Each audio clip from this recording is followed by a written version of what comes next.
Good afternoon. You're watching Midday Live from Adisawe, Kanda here in Accra. I am Wendy Lai. Your headlines for this afternoon.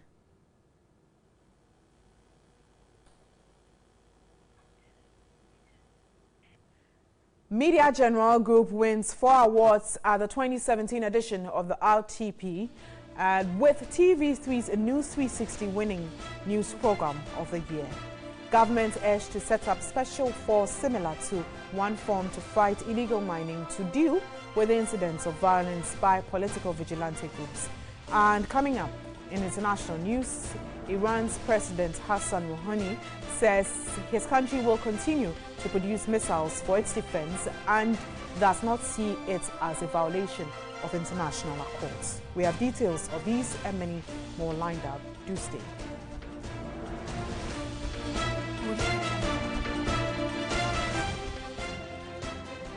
Let's start with our stories now. And not a week passes without an accident on this route. That's according to the chief of Domiabra in Kaswa. Residents of communities along the Kaswa-Obom-Amasaman road live in fear as newly constructed roads have become their worst nightmare. Catherine Frimpoma has the rest of the story.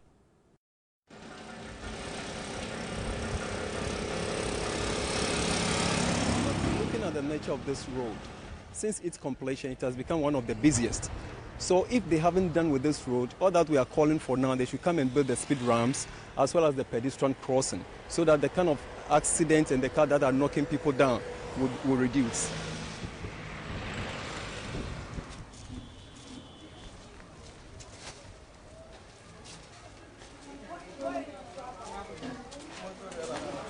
So Alice here, I'm told, was knocked down by a motorbike yesterday while crossing the road. She's one of the numerous people who face these accidents on a daily basis. The more reason why residents here are more aggressive in getting authorities address the issue.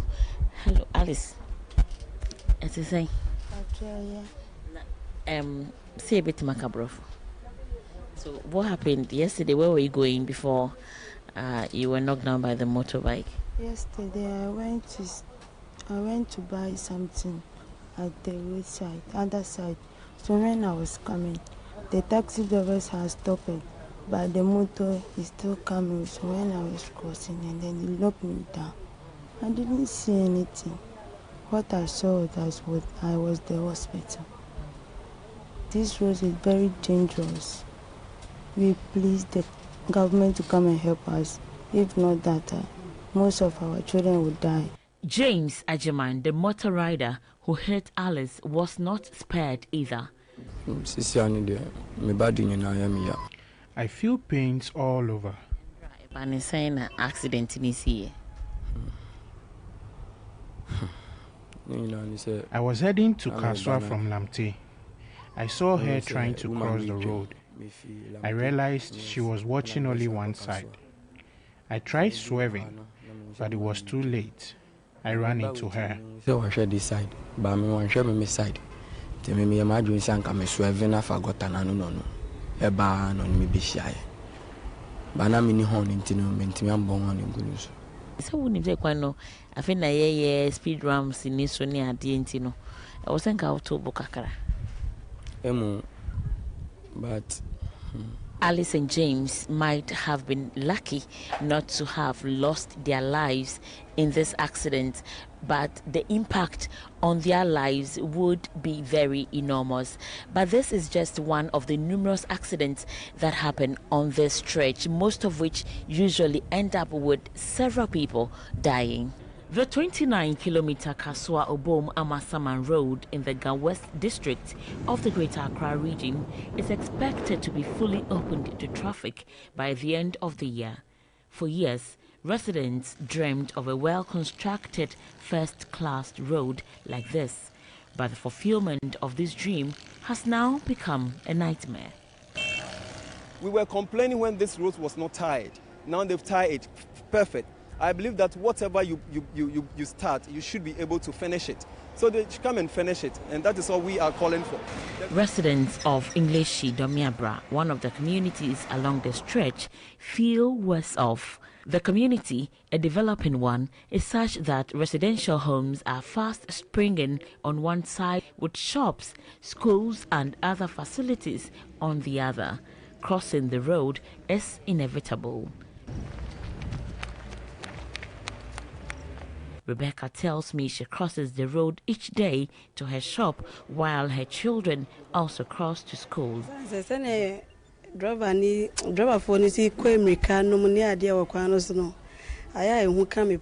It is very risky crossing the road. The speed is too much. Sometimes I have to wait till there are no cars. The worst is when the children leave for school. I am restless until they are back. There are no bus stops, speed ramps, nor pedestrian crossing areas along the 29-kilometer stretch. The few street lights mounted were not functional, making it risky to drive at night. Just recently, school children, they are just going to this thing, and then it's unfortunately car knocked them, and they just even tear them like this thing. And it's very bad. And so we are pleading to the government too, so that we can get our ramps, so that will help us to live in peace.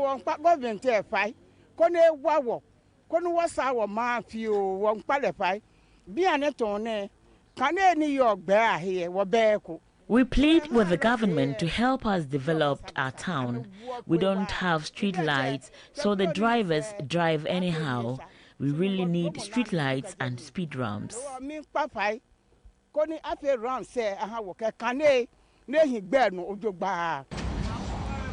Torn between the rock and the hard place, this remains the only solution for residents of Englishi Domiabra. Definitely not the best in terms of safety and standards, but it's definitely better than having to cross the road at the peril of their lives. The 12.4 million cedi project formed part of the 21 road projects in the area initiated by the John Mahama administration to provide convenient alternatives for motorists traveling from Kaswa and its environs to the Amasaman area. It may, however, do more harm than good if the accompanying facilities are not fixed on the stretch. Catherine Frimpoma, TV3, Accra. Let's look at some more road stories. And commissioning of the 33-kilometer Kwafu-Krom-Pidja Road South Leg and Suhum bypass has been postponed. The road minister, Kwesi Amoako-Atta, who was expected to commission the stretch, cancelled it after concerns of safety were expressed by residents. Officials on the Ghana Highways Authority, journalists, contractors and residents waited hours for the arrival of the minister from afternoon till late night at about 9:15 p.m. at the Suhum bypass for the commissioning. As the team waited, a handful of residents who gathered raised some safety concerns on the road because it was not fully completed. They told the news team accident rates in the area was overwhelming and feared for their kids. About 9:15 p.m., the roads minister, Kwesi Amoako-Atta, and his entourage arrived. He had to do some consultations and called off the commissioning, although he commended the contractors for good work done. We have realized that we have to put few things in place more to ensure total and maximum safety. We don't have to rush to open it, to commission it once it has come to our attention. We are giving ourselves maximum 2 weeks. We are going to do some few things more ahead, before we open. The Suhum Apidja Dual Carriage Road was awarded in 2008 for 3 years and 3 months to the Chinese International Water and Electricity Incorporation. It was solely a Government of Ghana-funded project, but TV3 guarded slow injection of funds caused the delays, as work is currently 70% complete now. 30%, which is the northern leg, is expected to be completed in 2 years, and the delay would shoot up the cost of the project. Comtran Engineering and Planning Associates are consultants. Drivers have expressed frustrations plying the Kwamuso section of the Koforidua-Manfi Road. The estimated 20-kilometer stretch is under reconstruction. portions of the Koforidua-Amanfi Road were giving out for reconstruction in August. Contractors were to work on the drainage system in several sections of the road that had gone bad. Drivers expressed worry work was not moving fast as expected, affecting them. Water has taken over half portion of the road, making it difficult to be assessed. Contractors were on the road to salvage the situation by filling the other section to allow for access as work continues. Speaking of Kamadi explained they were building two types of culverts of 90 millimeters and 1,200 to replace the inadequate and weak ones previously on the road. Culverts, when fixed, is expected to last between 21 to 28 days to cure before backfills on the approaches are done. They told us the drains and difficulty in accessing raw materials were key challenges which caused the delays. We gathered work began in August and it's not clear when work will end. We're told it is an emergency project and work will be done within an emergency period. The Koforidua-Amanfi Road is a highway used by hundreds of vehicles for business activities on daily basis, carting farm goods to bigger cities and for referrals to the hospital facilities in the regional capitals, Koforidua or Accra. The Eastern Regional Outfit of the Highways Authority, when contacted, said efforts are being made to speed up work on the road. To other stories, an Inspector General of Police, David Asante Pietu, has said the service will continue to clamp down on activities of vigilante groups. It is our duty, our mandate, to ensure law and order. But what somebody intends doing, or crime he has intended to commit, sometimes we are unable to prevent it. It does happen, and it is for us to respond accordingly. Well, someone would say that we should live in a society where all these things should not happen. But it's an ideal one, and I don't know. I don't think it is possible to have a society that is crime-free.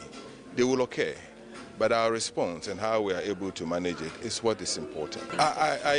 When crimes are committed, we don't give it any color. It's crime. As a police officer, we deal with crimes. If you are from a political party, you commit a crime, we're going to deal with you accordingly and not as somebody coming from another political party. Now, this afternoon, to talk a lot more about this very issue, I have been joined via Skype by Adam Bona. He is a security expert. Good afternoon, and thanks for your time, Adam. Yes, good afternoon, and good afternoon. Now, this is not the first time we've had security agencies come up strong against vigilantism. And just this week, the IGP has spoken again regarding this very issue. Do you think that the police service has done enough to deal with vigilantism in our country? Thank you very much. Once again, good afternoon to your cherished viewers. As to whether, in fact, I listened to the tape you played before you brought me on air. Listening to the IGP and yesterday also, listening to the youth organizer of the MPP, one would say we've gotten to that point where, as a country, it looks like we are becoming frustrated.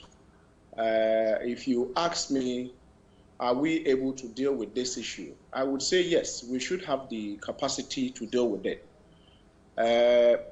Intelligence I have picked up, some of us have picked up, indicates that it is like the mob culture where you have this incident appear to be isolated, but intelligence some of us have picked indicates that they are not isolated. These are people who are largely controlled by some people who finance them. And most of these people who finance them find themselves, call it a leadership position. When I say leadership, some of them could be, some of them are, policy makers. And, some of them are disgruntled, people who thought they should have been favored, or a team they belong to should have been favored and they were not favored. But one thing we are not doing as a nation, if you listen to the police, you have to deal with this type of crime by sending intelligence officers on the ground to make sure that they cut, the connection. They are able to pick, once you're able to pick the kingpins, then you would say you cut off the fuel supply. But at the moment, we appear helpless. And so it is like the mob culture where you have the mafia sitting somewhere and you have, the boys are sent on rampage and they destroy, and we don't have the ability to, to curb it, to arrest them. Because even if we do, it becomes difficult because of the lack of evidence. And one other thing I have to emphasize is that from the intelligence some of us have gathered, it is going to be highly impossible for the local police to be able to deal with this vigilantism and this rampaging youth. The other day we had it in Karaga, we've had it in Sisala, and we've had one in Adesso just yesterday. The counting goes on. It appears isolated, but intelligence, some of us have picked, indicate that it is not isolated. We are told by the National Youth Organizer that the President, His Excellency Nana Addo Dankwa Akufo-Addo, is frustrated, he's heartbroken. The truth is that our security couples should, be able to deal with this issue. If they can't deal with it, I suggest the President would have to find other ways of dealing with it. And one of the various ways to deal with it could be to deal with it like, putting in place a rapid, SWAT team, police, military SWAT team, who are probably close proximity. And so these are some of the things we should be doing. Now, I was going to ask that, how is that going to work? You talk about close proximity. How are they going to put all of that together to ensure that the options that you've raised or the concerns that you've put across will indeed be dealt with once and for all? The truth is that from where I sit and from, what some of us do, it's not all the information you can put out there, because you do that and you jeopardize any investigation or any intelligence work probably the agencies would have to put in place. But you see, when I say close proximity, if we have, you should be able to sit in Accra and pick up intelligence report that suggests that on this day, on that day, this group of thugs or this group of vigilantes or rampaging youth are likely to attack this facility or that facility. And so what you do is that you have probably an audio recording, you've been able to track, you've been able to record. You move in swiftly and make sure that when they launch an attack, they are arrested, and with the information you have, probably the audio information you have, you are able to take these people to court.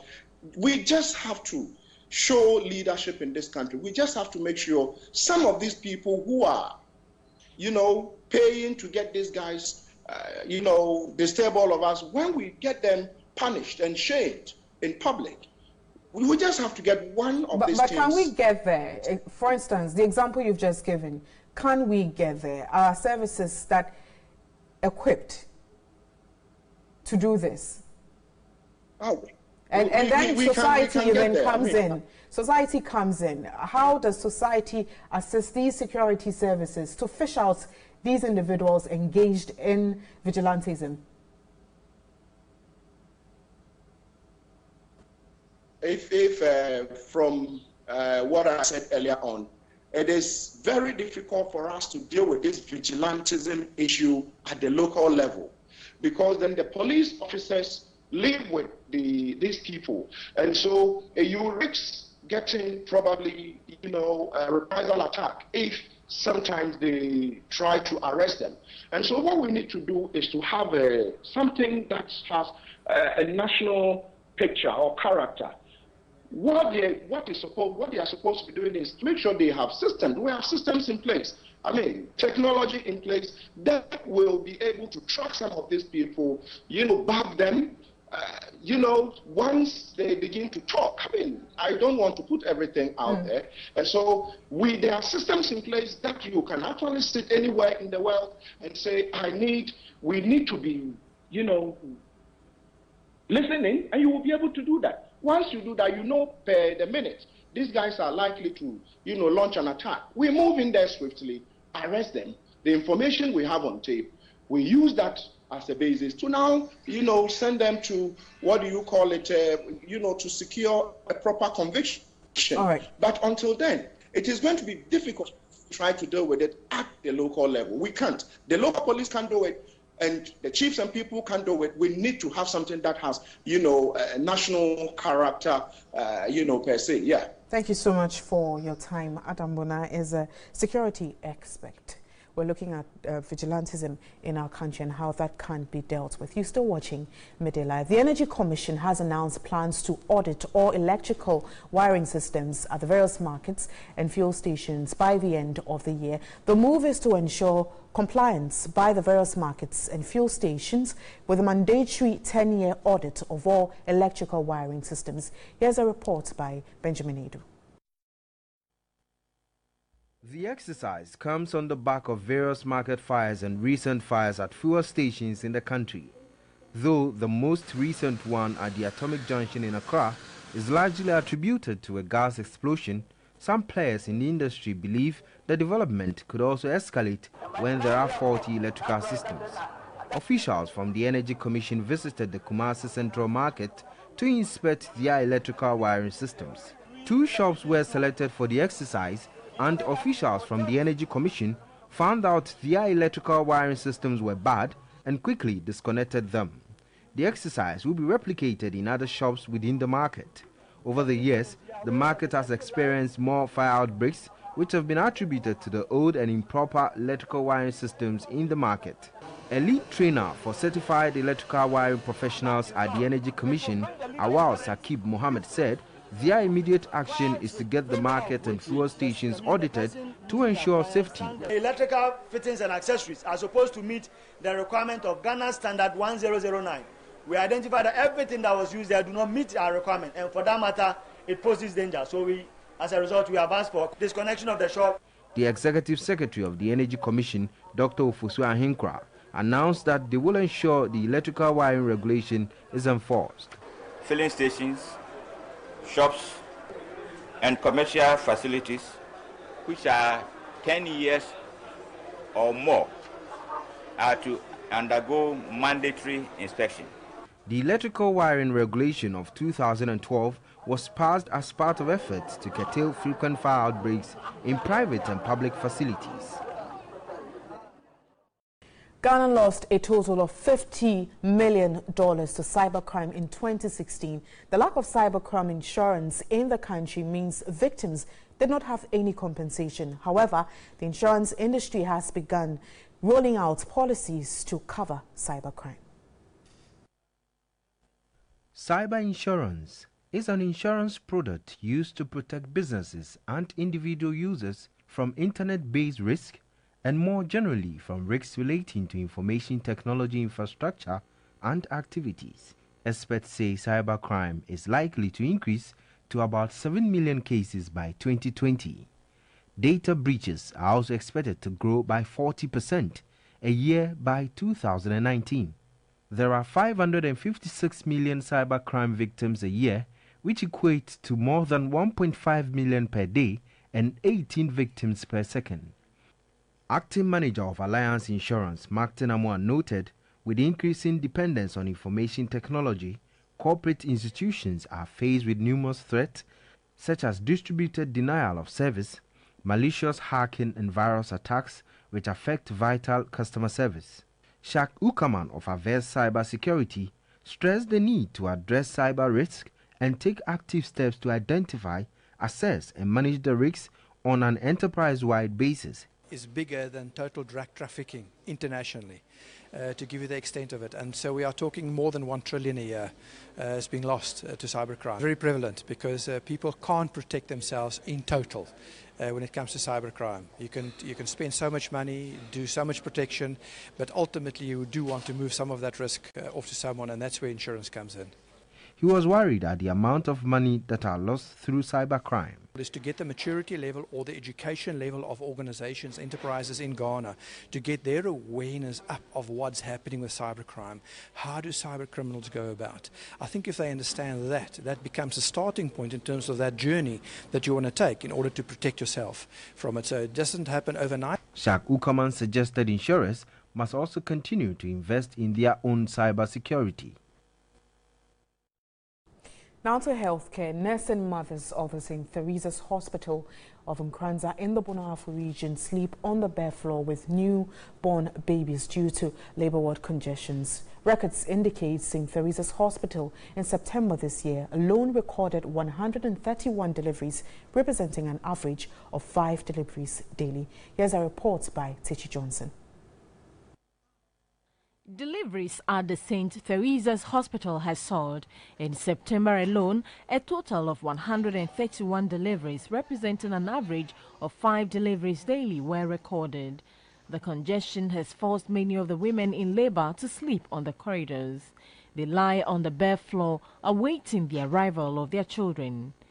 The senior midwife in charge of the St. Teresa's Hospital is Cynthia Osei-Boachi. The place is too small for us. You see, every patient has to get a bed, but due to that shortage, they are all lying on the floor. You have to kneel down and see before you can listen to their fetal hearts.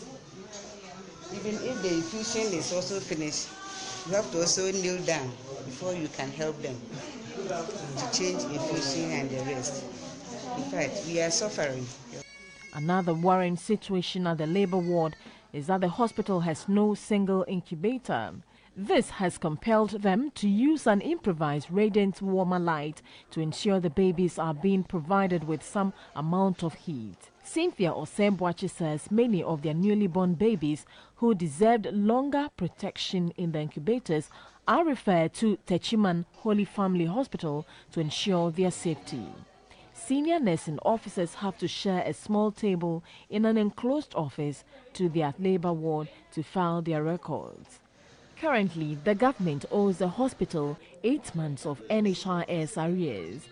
The human resource manager of the hospital, Cosmos Yeboah, expressed worry as the hospital is constrained to buy drugs. Regular payments of claims by the energy to the hospital. As I speak with now, we have received up to August for last year, and then January to March 2017. The rest we have not received it. The municipal chief executive of the Nkranza Assembly, Dinah Atta Kusiwa, says government would soon address their challenges. I have to sit down with my MP and then the management of the assembly and then to discuss it. Then we can also make a request to the ministries so that they can help us to, put up a maternity ward. Now to education. 14 students of the Kumasi Technical University have been sacked, while 8 of the students were dismissed for presenting falsified West Africa Senior School certificates exams results. The 6 others were dismissed for examination malpractices. Here's a report by Benjamin Edu. At the maiden matriculation of the Kumasi Technical University, the interim vice-chancellor, Professor Isiama Yeboah, warned students against examination malpractices. A total of 3,633 students, comprising 2,236 males and 1,397 females, gained admission this academic year out of the total of 6,671 applicants. The students who were dismissed were in the second and third years of their various programs of study, including purchasing and supply, H&D estate management, H&D management, among others. Details of the findings from the admissions office reveal that some of the students presented certificates from WAEC with index numbers that were later found to be for different persons. One of the students who had E8 and F9 in English language and core mathematics in the WASI had falsified them to read C4 in both subjects. The interim vice-chancellor of the university, Professor Isiama Yeboah, issued a stern warning to all students, urging them to desist from engaging in any form of examination malpractice. He charged students to take their studies seriously. The university maintains high standards in terms of academics and will therefore not compromise them. I advise that you pay attention to your lectures and also cultivate the habit of reading especially reference materials. In so doing, you position yourself to excel academically and also avoid any incidents of examination malpractices. This is Media Live. We have more.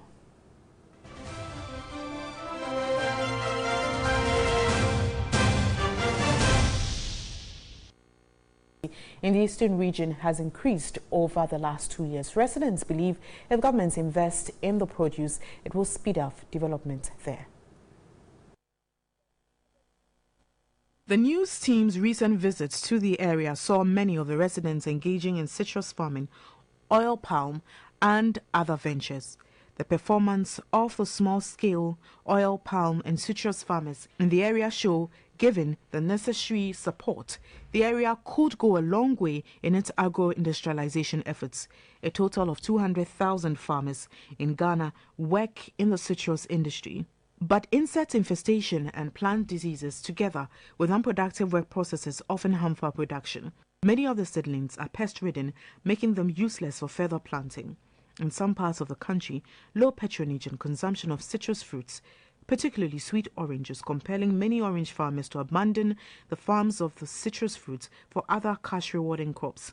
Oranges suitable for juice making, jam, and extraction of essential oils from the peel are good sources of income.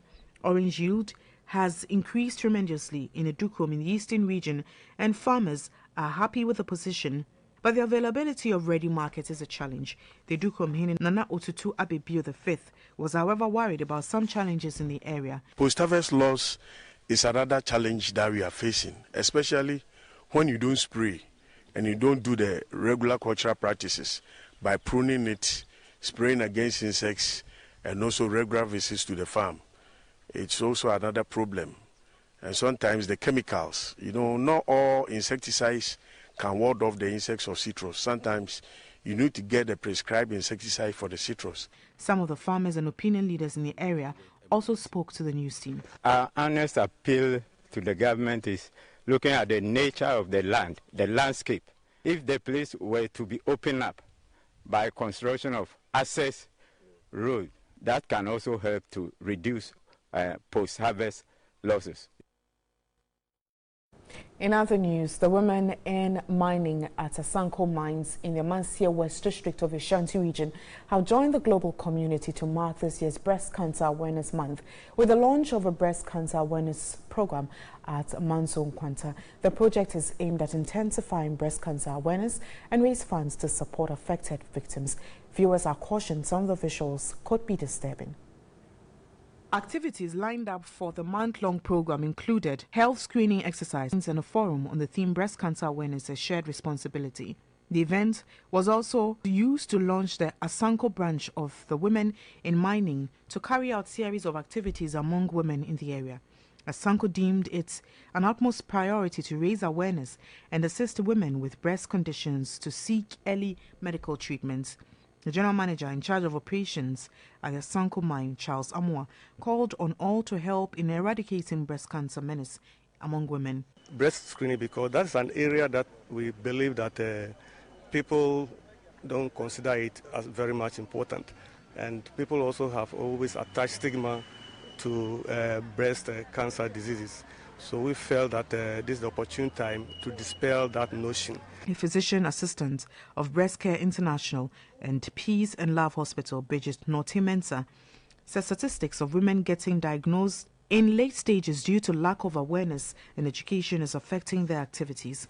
She underscored the need to make a positive impact, and this can significantly reduce the number of affected women who are isolated and left to die. If we depend on these myths and misconceptions, we will still sit down, folding our arms, doing nothing, and then wouldn't be able to control this breast cancer. We hope that in future, breast cancer will be controlled.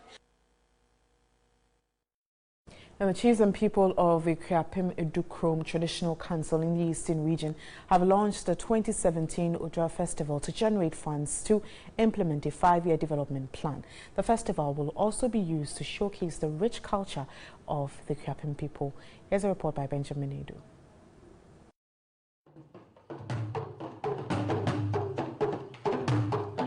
The festival is under the theme promoting citizen responsibility for the development of Edukrom. Will commence with a homecoming and a Daikese feast, among others. There will also be the purification of the stools, debate on the history of the area, and will be climaxed with a Grand Derby on December 15, 2017.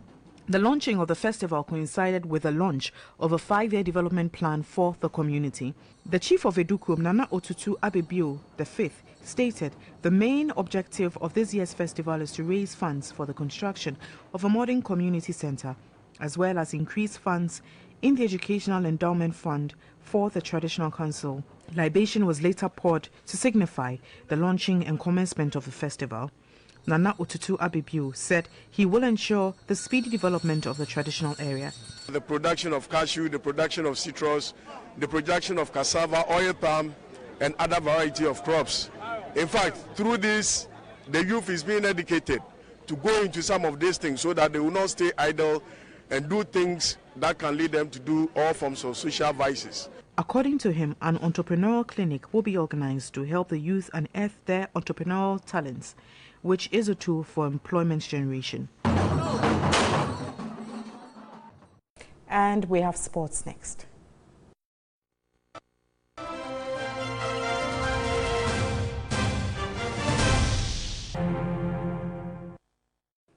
Good afternoon and welcome back to Midday Live on TV3. My name is Anako Jafre with the sports updates for you, and our focus will be in Tamale, where the MTN FA Cup final will take place between Kumasi Asante Kotoko and Accra Hearts of Oak. The first time the two sides are meeting in the MTN FA Cup final since 1990. So some 27 years, and it is an unmissable final. So our man who is on the ground is Yao Ofusut Labi, and Yao is in Tamale to paint for us a picture of the euphoria in Tamale ahead of this game. If it matches the one we see at the Accra Sports Stadium and at the Babaya Sports Stadium in Kumasi, how are the fans getting into it? Over to you, Yao.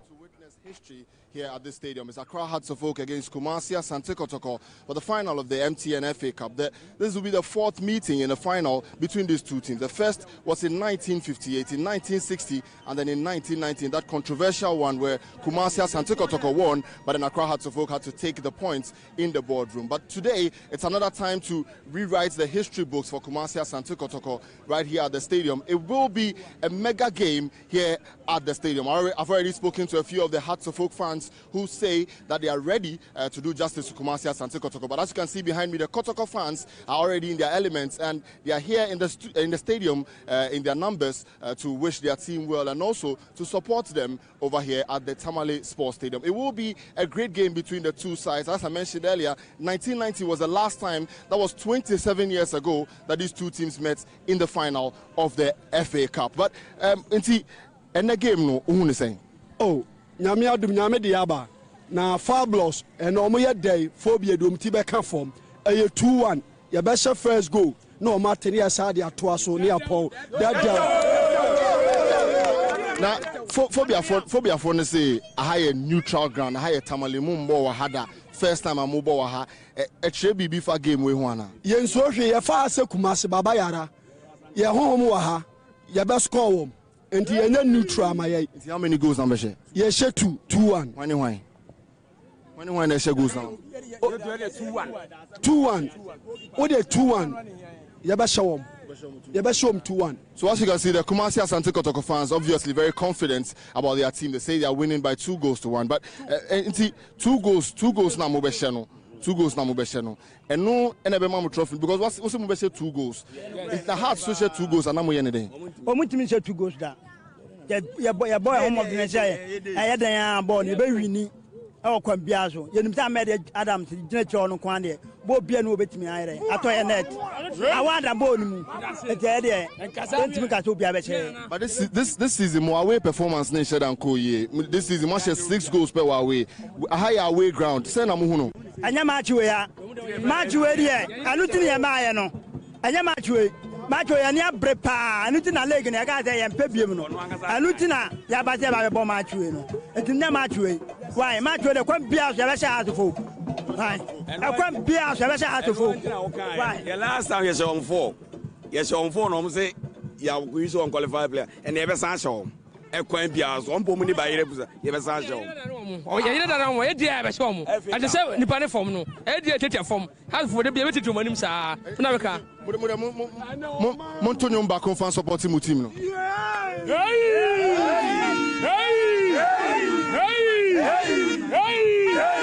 yeah sante ma yeah Ape baba yeah sante ma ase kotok oko ape baba. So as you can hear, the Kumasi Asante Kotoko fans very confident and excited about the game being in Tamale. But the fans in Tamale are already in their numbers. It is close to 2 hours to the game, and the stadium is already getting full, and it looks exciting here already. From Tamale Sports Stadium, my name is Yao Ovosulabi for TV3 News. The best. Fabulous. Next, we have entertainment, and it's time for entertainment as we concentrate on the RTPs. The Media General Group won 4 awards at the 27th edition of the awards. Affable News anchor Alfredo Kanse won the Male News Anchor of the Year category, with News 360 winning the News Program of the Year. Uzurai brings us some major highlights of the show. Are we going home with awards tonight? Hopefully, yes. That's what we're very hopeful for. But then, as I said, really, the best person should win this award. Whoever wins would just probably be the best out of the lot. But then it will just come in as some form of motivation for all of us. This comes as a compliment. I'm looking forward to have fun and grabbing that TV Newscaster of the Year award. For us, we are very excited. Very, very excited, and we are hopeful that we're bringing this home. All right, so basically, just heard from the team. They sounded very confident of their chances, especially Alfredo Kanse and Johnny Hughes. They feel that a lot of work has gone into what they do on TV and on radio, respectively, and so for that, they feel that they have done a lot of work, and they feel it will be positive to walk home with awards. So let's walk inside and find out if indeed we can go home with awards. TV3's News 360 won TV News Program of the Year, beating stiff competition from other stations. Good evening, ladies and gentlemen. I present this award to the Media General Group, especially to the news team. Thank you. Johnny Hughes, host of Community Connect, was awarded Radio Development Show Host of the Year. We spoke to Johnny Hughes ahead of the event, and he sounded very confident because he felt that he's done a lot of work over the years and he won it. Johnny, congrats. You won the awards. Community Connect. Yes, the communities have spoken. I mean, we know that there's a populist awards. The communities will vote, and they voted. God has endorsed it, and we brought home the award. And this is a special dedication to all of them. That hard work pays. It only brings results. It doesn't break anybody's bones, and we're happy we did hard work. What it tells us. TV3's affable news anchor Alfredo Kanse won the Male Newscaster of the Year. I would want to thank God for, thank God for this, to Reverend Ismail Awudu and the wife, to everybody at TV3, the CEO, the management, and the staff. So far, it's been a good story. Media General winning on the night. So we just bagged in another award, and it goes for the mid-morning show host of the year, Urban Blend, and Miriam Mosenyajiman won that particular award. And we want to find out what this very award means to the family, and going forward, what we are going to be doing. Well, thank you so much, Wara. I believe that with just 3FM being only 2 years, just about 2 years old, and chalking 2 awards already, it shows a sign of good things to come. Looking forward to 2018. It's supposed to be a better year. And so, Miriam, I picked this award on behalf of her hard-working team, Mami Ajwa, DJ. All right, so that will be all for this afternoon. We'll bring you more in our subsequent bulletins. And congratulations to all award winners from TV3 and other media houses as well. And remember, News 360 got the news program of the year. We're grateful. We'll bring you more later. I am Wendy Lai. Enjoy the rest of our programs.